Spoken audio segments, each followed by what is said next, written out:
Hello everyone. कल हमने देखा था जीएसटी से रिलेटेड ट्रांजैक्शन को कैसे रिकॉर्ड करना चाहिए। उससे रिलेटेड मैंने आपको एक होमवर्क भी दिया था। चलो फटाफट मैं होमवर्क सॉल्व कर लेता हूँ, फिर हम लोग आगे बढ़ते हैं। और पिछला भी एक होमवर्क रह गया था बुक का, वो भी मैं सॉल्व कर देता। आज अपन एक क्वेश्चन ही सॉल्व करते, नया टॉपिक नहीं स्टार्ट करेंगे। चलो फटाफट पहले बताओ, goods purchase worth 50,000 at 5% GST. कौन कौन से अकाउंट इन्वॉल्व रहेंगे बेटा इसमें?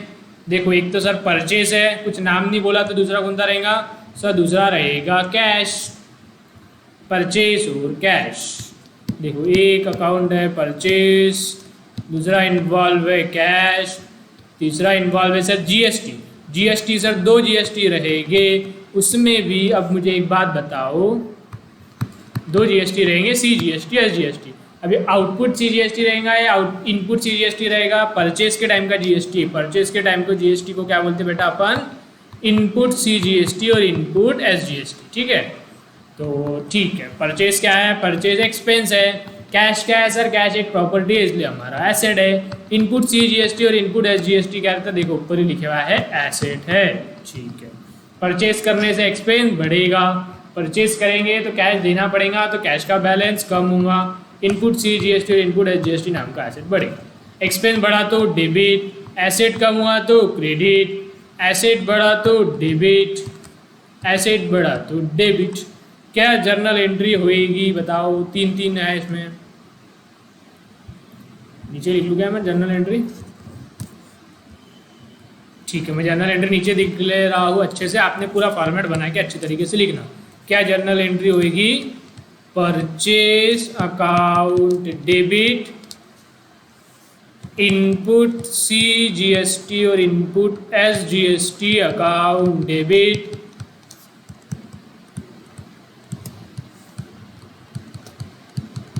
और क्रेडिट क्या होगा बेटा? To cash account. Sir amount क्या रहेगी? अमाउंट क्या रहेंगी? देखो परचेज कितना किया हुआ है? 80,000, तो परचेज के सामने कितना आएगा बेटा? 80,000। 80,000 पे जीएसटी कितना है? 5% है। 80,000 का 5% यदि जीएसटी निकालेंगे तो आएगा 4,000। तो 4,000 को इक्वली बांट देंगे, आधा आधा सी जीएसटी और एस जीएसटी में। तो 2,000 सी जीएसटी में, 2,000 एस जीएसटी में। तो टोटल पैसा कितना देना पड़ेगा? 84,000। समझाएगा बेटा? पक्का? यस। नेक्स्ट बेटा जर्नल एंट्री, नेक्स्ट क्या है? नेक्स्ट है goods sold worth 1,50,000 at 12% GST.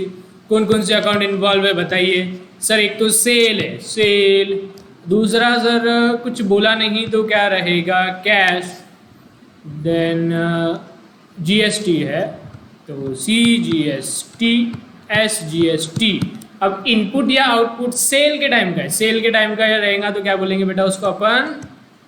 Output C GST और आउटपुट एस जीएसटी। ठीक है, यस। चलो बताओ फटाफट, सेल क्या है? सेल है सर इनकम। कैश क्या है? कैश है sir asset. Output C GST और आउटपुट एस जीएसटी क्या रहेगा? लायबिलिटी। पहले मैंने लिखा के दिया आपको अच्छे से, यस सर। सेल करने से इनकम बढ़ेगी, सेल करेंगे तो पैसा मिलेगा तो कैश भी बढ़ेगा। आउटपुट जीएसटी और आउटपुट एस जीएसटी नाम की लायबिलिटी भी बढ़ेगी। सारी चीज़ें यहाँ पर बढ़ रही है। इनकम यदि बढ़ी तो करेंगे क्रेडिट, एसेट बढ़ा तो करेंगे डेबिट, लायबिलिटी बढ़ी तो क्रेडिट, लायबिलिटी बढ़ी तो क्रेडिट। क्या जर्नल एंट्री होएगी बताइए? नरेशन आपको लिखना है, आप समझदार हो गए क्या? बता दूँ? चलो बता देता, लेकिन अब आपको लिखना है आगे से। ठीक है, being goods purchase in cash at 5% GST. Simple. तो सेकंड एंट्री क्या चल रही थी हमारी? सेकंड एंट्री सर ये चल रही थी कि cash account debit to sales account to output C GST account to output S GST account.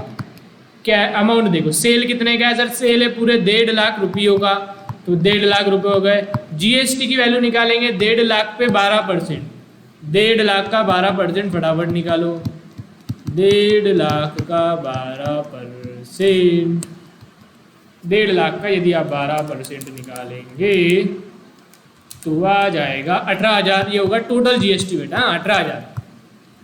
लेकिन अपने को इसको दो हिस्सों में बांटना पड़ेगा, तो कैसा बांटेंगे, 9,000 और 9,000 सी जीएसटी और जीएसटी में। तो टोटल कितना कैश कलेक्ट करेंगे कस्टमर से, 1,68,000। समझेगा बेटा पक्का? यस सर, बहुत अच्छे से समझ गया, वेरी गुड। नरेशन आपको लिखना है, यस सर।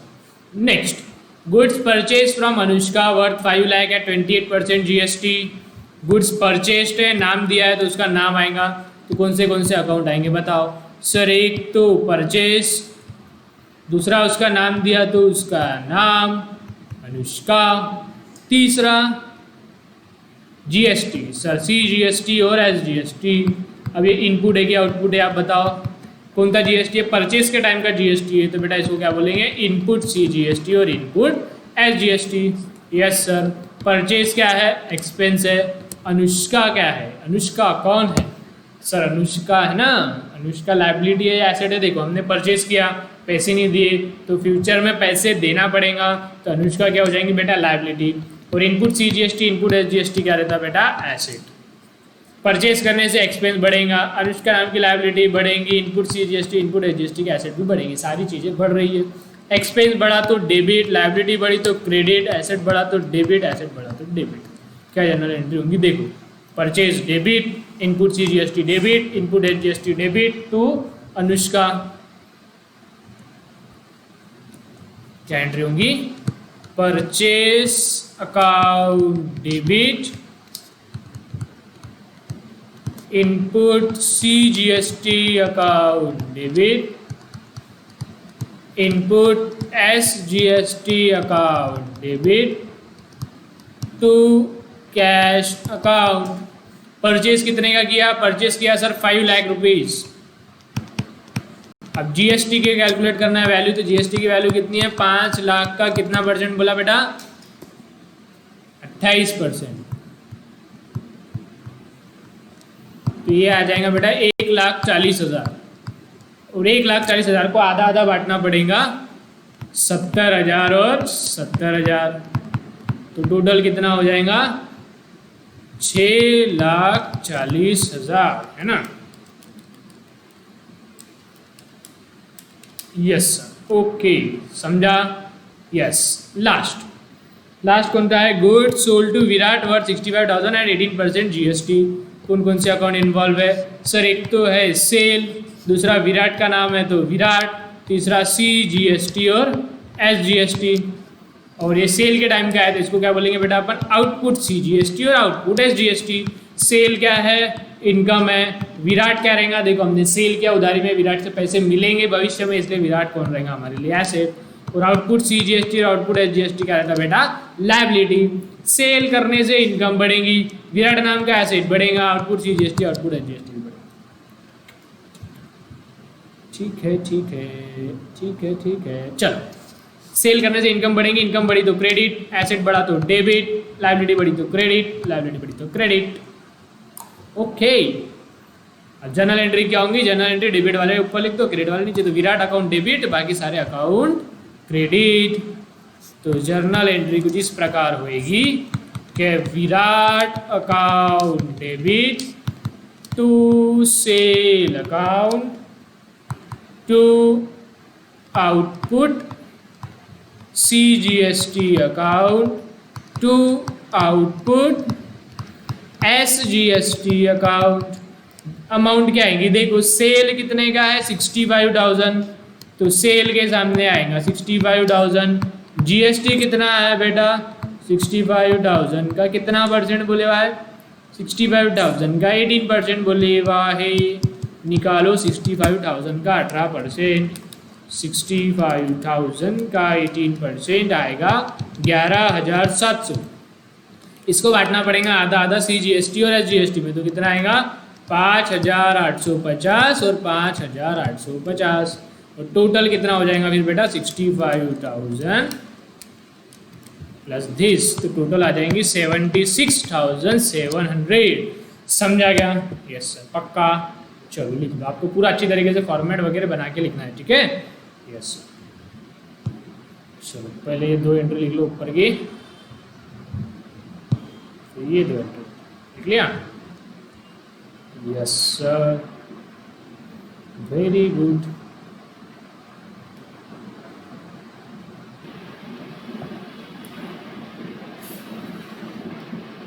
और एक होमवर्क दिया था टेक्स्ट बुक का, है ना, इलस्ट्रेशन नंबर 2। यस ठीक है, चलो इसको देख लेते हैं। Generalise the following transaction in the books of Sankalp general stores. ठीक है, started business with cash, stock of goods and computer. मतलब 3 चीजें लेके आया है। क्या क्या लेके आया बेटा? कैश,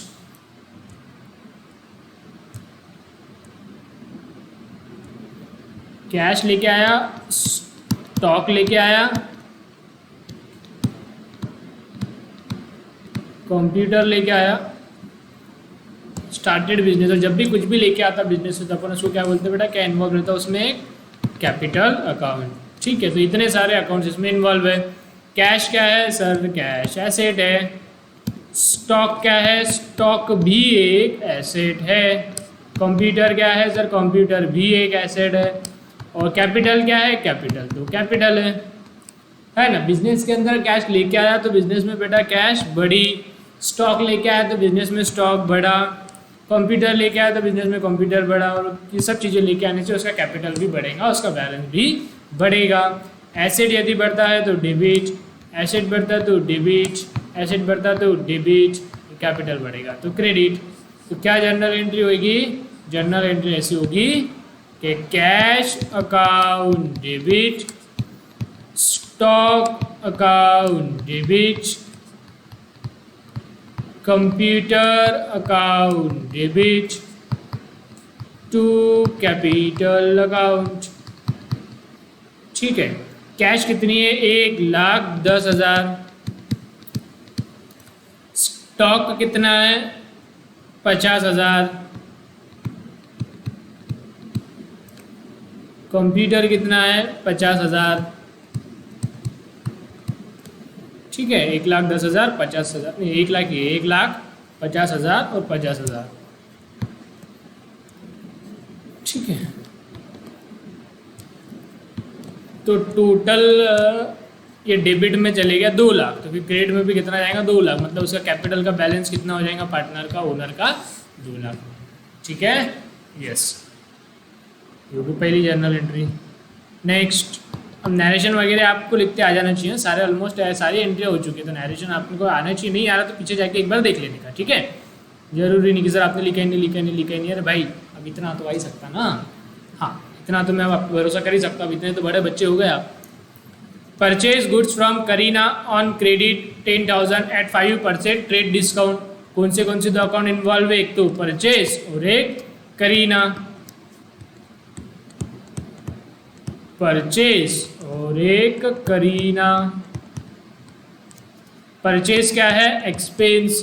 करीना क्या रहेगा? परचेज किया अपन ने उससे क्रेडिट में, उधारी में, तो फ्यूचर में पैसे देना पड़ेगा, तो करीना रहेंगी लायबिलिटी। परचेज करने से एक्सपेंस बढ़ेगा, करीना नाम की लायबिलिटी बढ़ेंगी। एक्सपेंस बढ़ा तो डेबिट, लायबिलिटी बढ़ी तो क्रेडिट। तो क्या एंट्री होंगी? Purchase account debit to Kareena account. Purchase account debit to Kareena account. बार बार बोल रहा आपको फॉर्मेट अच्छी तरीके से बनाना है, डेट भी लिखना है, नरेशन भी लिखना है। बार बार मैं उसमें टाइम वेस्ट नहीं करूंगा, लेकिन आपको लिखना है। अमाउंट क्या लिखूं बेटा ये बताओ? 10,000 लिखूं क्या? नो सर, 10,000 नहीं, ट्रेड डिस्काउंट है। मतलब ये नाम का डिस्काउंट है, जबरदस्ती की प्राइस बढ़ी हुई है, उसको अपन कट करके लिख देंगे, डिस्काउंट को अलग से लिखने की जरूरत नहीं। 10,000 का 5% यदि करेंगे तो होगा 500। तो 500 से ये प्राइस ज़्यादा है तो अपने को 500 उसमें से माइनस कर देंगे। तो एक्चुअल में परचेज कितना आता बेटा? सिर्फ 9,500। ठीक है, yes sir. Next, sold goods to Priyanka 20,000 at 10% trade discount. कौन से दो अकाउंट इन्वॉल्व है? एक सेल और एक प्रियंका। तो एक तो हो गया सेल अकाउंट और दूसरा हो गया प्रियंका अकाउंट। सेल क्या रहेगा सर? सेल रहेगा इनकम। प्रियंका क्या रहेगा? सेल किया हमने उससे उधारी में, तो फ्यूचर में उससे पैसा मिलेगा तो ये हमारे लिए क्या रहेगा, एसेट। सेल करने से बेटा इनकम बढ़ेगी, ये एसेट भी बढ़ेगा, इसका बैलेंस भी बढ़ेगा। इनकम बढ़ी तो क्रेडिट, एसेट बढ़ा तो डेबिट। तो क्या जर्नल एंट्री होंगी, Priyanka account debit to sales account, Priyanka account debit to sales account. Amount क्या आएंगे सर, इसमें भी ट्रेड डिस्काउंट है। ट्रेड डिस्काउंट है बोले तो जबरदस्ती की बढ़ी हुई है प्राइस, नाम क्या डिस्काउंट है, जबरदस्ती बढ़ाया हुआ है। 20,000 का 10% कितना होगा, 2,000। तो 2,000 से अमाउंट जबरदस्ती की ज़्यादा है तो इसको अपने डिस्काउंट काट के ही लिखेंगे, इसको 18,000 डायरेक्ट। ट्रेड डिस्काउंट अलग से लिखने की ज़रूरत नहीं रहती है, ठीक है। Yes sir. नेक्स्ट बेटा, paid into State Bank of India. इसका मतलब क्या, paid into State Bank of India मतलब State Bank of India SBI bank जो है उसके खाते में, अपने बैंक के खाते में, अकाउंट में हमने जमा कर दिए पैसे। कितने, 50,000। कौन से दो अकाउंट इन्वॉल्व है सर, एक तो कैश जमा कर दिए और दूसरा बैंक अकाउंट, कैश और बैंक। सर कैश भी एसेट है, बैंक भी एसेट है। पैसे जमा किए बैंक में तो बिजनेस से कैश लेके गए तो बिजनेस से कैश बेटा कम हो गई, एसेट कम हो गया। उधर बैंक बैलेंस क्या हो जाएगा, बढ़ जाएगा। एसेट कम हुआ तो क्रेडिट, बैंक बैलेंस बना तो डेबिट। तो क्या जनरल एंट्री होंगी, bank account debit to cash account. Bank का नाम दिया है तो नाम लिख देंगे SBI bank account debit to cash account. कितने रुपए जमा किए, 50,000, 50,000, 50,000, ठीक है। Yes sir. Next, goods loss by theft, ये एंट्री हमारी बाकी है बताना। Next, paid for rent 4,000, rent के लिए पे किया। कौन से दो अकाउंट है सर, एक तो पेड बोले तो क्या पे किया होगा, कैश। किस लिए पे किया, रेंट। कैश क्या है सर, एसेट। रेंट क्या है सर, एक्सपेंस। पे किया तो कैश कम होंगी, एसेट कम होगा, और रेंट नाम का एक्सपेंस बेटा बढ़ेगा। एसेट कम हुआ तो क्रेडिट, एक्सपेंस बढ़ा तो डेबिट। क्या जनरल एंट्री होंगी, rent account debit to cash account.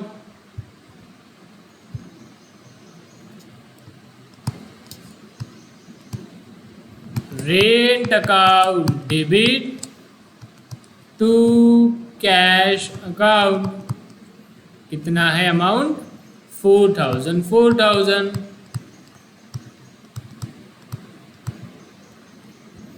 ठीक है।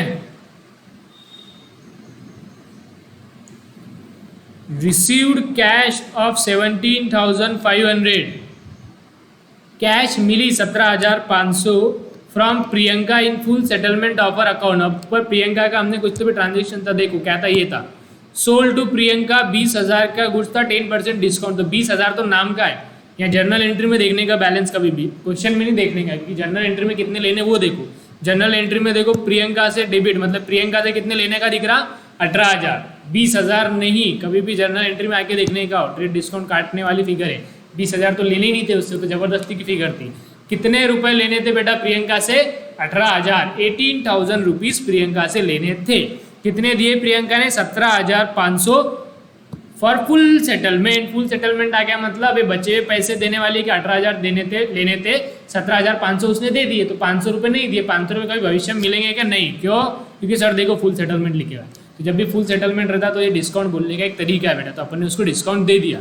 तो कौन से अकाउंट इन्वॉल्व है, एक तो सर देखो रिसीव्ड कैश, तो कैश मिली, किससे मिली, प्रियंका से, तो प्रियंका का नाम आएगा। और डिफरेंस दिख रहा है इसमें सर डिस्काउंट भी है, डिस्काउंट हमने दिया तो ये डिस्काउंट क्या रहेगा, डिस्काउंट अलाउड, ठीक है। इतने अकाउंट इन्वॉल्व, ओके। कैश क्या है, एसेट। प्रियंका क्या है, प्रियंका भी एसेट है। क्यों, क्योंकि देखो प्रियंका से पैसे मिले, मतलब उससे पैसे मिलने वाले थे, जिससे पैसे मिलने वाले रहते वो क्या रहता है, डेटर, हमारा एसेट। तो डिस्काउंट अलाउड क्या रहेगा, एक्सपेंस। कैश मिली तो क्या होगा बेटा, कैश बढ़ेगा। प्रियंका का बैलेंस बेटा कम होगा, क्योंकि उससे पैसे लेने थे, उसने पैसे दे दिए तो उसका बैलेंस हो जाएगा कम। डिस्काउंट अलाउड, डिस्काउंट देने से एक्सपेंस बढ़ेगा। एसेट बढ़ा तो डेबिट, एसेट कम हुआ तो क्रेडिट, एक्सपेंस बढ़ा तो डेबिट। क्या एंट्री होंगी, cash account debit, discount allowed account debit to Priyanka account. क्या एंट्री होंगी, cash account debit, discount allowed account debit to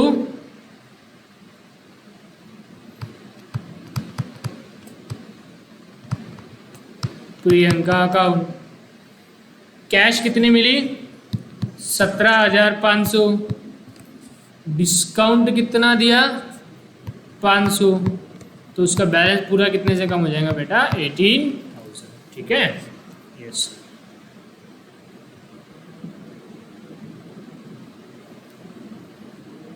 paid for stationery purchased 8,000। Stationery खरीदी हमने, स्टेशनरी परचेज करी, स्टेशनरी प्रिंटिंग एंड स्टेशनरी हमारे लिए क्या रहता है? एक्सपेंस। तो क्या कौन से अकाउंट आएंगे? एक तो आएगा स्टेशनरी और दूसरा आएगा कैश। स्टेशनरी क्या है? एक्सपेंस। कैश क्या है? एसेट। स्टेशनरी खरीदने से एक्सपेंस बढ़ेगा, कैश दी होंगी, पे किया तो ये एसेट कम होगा, एक्सपेंस बढ़ा तो डेबिट, एसेट कम हुआ तो क्रेडिट। तो क्या एंट्री होंगी? Stationery account debit to cash account.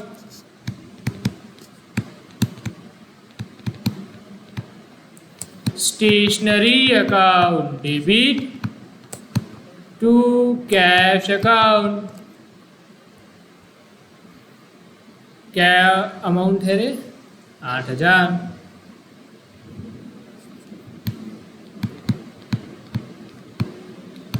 आठ हजार। ठीक है, यस। ओके, तो ये सारी जर्नल एंट्रीज होंगी इसकी। ठीक है, चलो बेटा लिख लो जिसको नहीं आया होगा।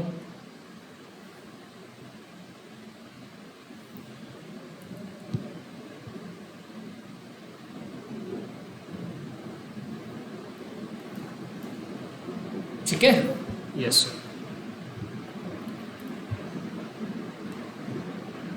जो हमारे बीच में एक एक आधे एक एंट्री हो सकता है हमारी, जैसे यहाँ पे इसमें एक एंट्री मैंने पढ़ाना बाकी है ना, मेरा एक टॉपिक बाकी है तो उससे रिलेटेड ये एंट्री है, तो मैं इस पर वापस आऊँगा, टेंशन मत।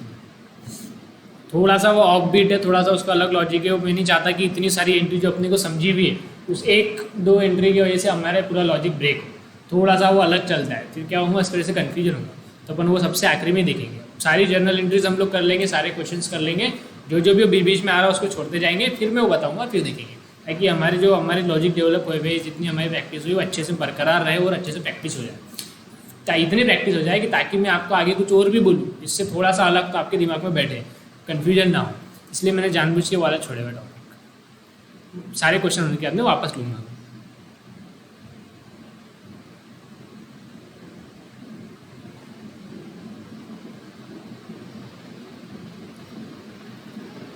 इलस्ट्रेशन नंबर 3 होमवर्क है, इलस्ट्रेशन 3 आपको ट्राई करना है। ठीक है, यस, ओके।